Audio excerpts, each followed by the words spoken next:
بسم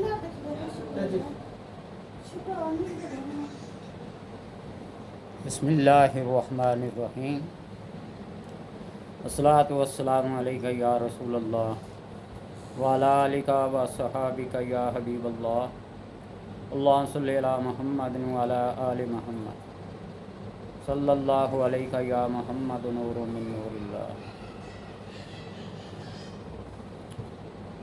ایک بات ہے، میرا موضوع یہ ہے کہ عملیات اور وظائف، لیکن یہ کوئی اتنی اہم بات نہیں ہے، ہر کوئی اس پہ بات کرتا ہے، کتابیں بڑی بڑی ہیں، کوئی سنی سنائی بات کر دیتا ہے، کوئی یہ کہہ لیتا ہے کہ یہ وظیفہ پڑھو تو آپ کو گھر میں پیسہ رکھنے کی جگہ نہیں ملے گی، فرشتے بوریاں بھر بھر کے لائیں گے، یہ ربیع الاول کا پہلا جمعہ ہے، یہ دوسرا جمعہ ہے، یہ تیسرا جمعہ ہے، اس میں یہ ہوگا، اس میں یہ ہوگا۔ ایک صاحب بڑے مشہور عامل ہیں اور خاندانی طور پر چلی آ رہے ہیں، وہ کہہ رہے تھے کہ 12 کروڑ روپے کا عمل ہے، 12 کروڑ بھی آپ کو مل سکتا ہے، اور اس 12 کروڑ کی جو کیفیت جو حیت بتا رہے تھے کہ 12 بادام لیں، اس کے اوپر یہ اللہ کے نام پڑھیں، 2 خود کھا لیں، 2 پیس کے ڈال لیں، 2 کچن میں رکھ لیں، باقی جو اپنے پرس میں رکھ لیں، تو 12 کروڑ روپے آپ کو ملے گا۔ 12 کروڑ کا معمولی رقم نہیں ہے، 12 لاکھ بھی مل جائے نا، 12,000 بھی مل جائے تو بڑی بات ہے۔ ایسے تو اللہ تبارک و تعالیٰ یہ کرم کرنا چاہے، اس کی حکمت کا تقاضا یہ ہے دینا چاہے تو ایک معمولی سا سبب بھی بہت بڑا کارنامہ سر انجام ہو سکتا ہے۔ یہ میرے پاس کتاب ہے حیات الحیوان، علامہ کمال الدین دمیری رحمۃ اللہ تعالیٰ کی۔ اس میں حضرت عائشہ رضی اللہ تعالیٰ عنہا کے ایک کزن عبداللہ نامی کا واقعہ لکھتے ہیں کہ بہت زیادہ وہ شرارتی تھے، محلے کا ہر بندہ، خاندان کا ہر بندہ ان سے تنگ تھا، بےزتی ہوتی، مار پڑتی، یہ بھی ہوتی، وہ بھی تنگ ہے، یہ بھی تنگ۔ ایک دن اس نے سوچا کہ کیوں نہ کسی ایسی پہاڑی پہ چل کر چھلانگ لگائیں، زندگی ختم کر دیں، محلے والے بھی آسودہ رہیں اور میرے بھی حال ہے کچھ بہتر ہو جائے۔ مرنے کے بعد چلا گیا ہے، جنگل میں ایک غار دیکھی، اس کے اندر گیا کہ کوئی درندہ، کوئی چیر پھاڑ کرنے والا جانور ہوگا، میں اسے چھیڑ چھاڑ کروں گا، مجھے چیر پھاڑ دے گا۔ لیکن اسے کیا پتا تھا کہ آج میں دنیا کا امیر ترین بندہ بننے جا رہا، اسباب کی دنیا نا۔ تو اس غار کے اندر داخل ہوا تو ایک مگر مچھ ٹائپ کروکوڈائل دیکھا کہ وہ پوری غار کے اندر اتنی بڑی جسامت اور ضخامت کے ساتھ ہے، لیکن حرکت وغیرہ نہیں کر رہا ہے، اس کے اوپر کوئی ہیرے جواہرات کی طرح کوئی چیز چمک رہی ہے۔ وہ سر سے لے کر آخری دم تک ہاتھ پھیرتا گیا، اس نے کوئی حرکت وغیرہ نہیں کی۔ جب دم کے اینڈ پہ پہنچا تو وہ ایک صندوق لکڑی کا پڑا ہوا تھا، اس کو دیکھا، کھولا، اس کے اندر ایک پرچہ لکھا ہوا ملا جس کی تفصیل تھی، اس میں یہ خزانہ فلاں فلاں جگہ ہے۔ اس نے اس غار کو بند کیا، گھر آیا، کوئی اوزار لیا، اس کا ایک حصہ جا کے کاٹا اور جیولر کے پاس گیا، اس نے اس کو دیکھ کر بڑی حیرت کا اظہار کیا کہ اتنی قیمتی چیزیں کہاں سے اٹھا لایا؟ اس نے بتایا نہیں، پرانے بابا و اجداد کی پڑی ہوئی ہیں، اب رہا کوئی نہیں ہے، بہت ساری قیمت۔ آج وہ کرتا کرتا نا کسی کو بتایا نہیں، تھوڑا تھوڑا کاٹ کے مختلف جگہوں پہ جا کے بیچتا رہا۔ اب اس کی پہلے والی شرارتیں ختم نہیں ہوئی، وہ پہلے محلے والوں سے مار کھاتا تھا، اب بھی وہی طریقہ تھا، لیکن اب ذرا تھوڑی سی تبدیلی کی تھی کہ اسی طرح شرارت کر کے بھاگ جاتا، اور جب گالیاں پڑتی وہ واپس آتا، جیب سے پیسے نکالتا، اس کو دیتا، یہ پیسے میری طرف سے رکھ لو، مجھ سے غلطی ہو گئی ہے، چلو آپ اپنا کچھ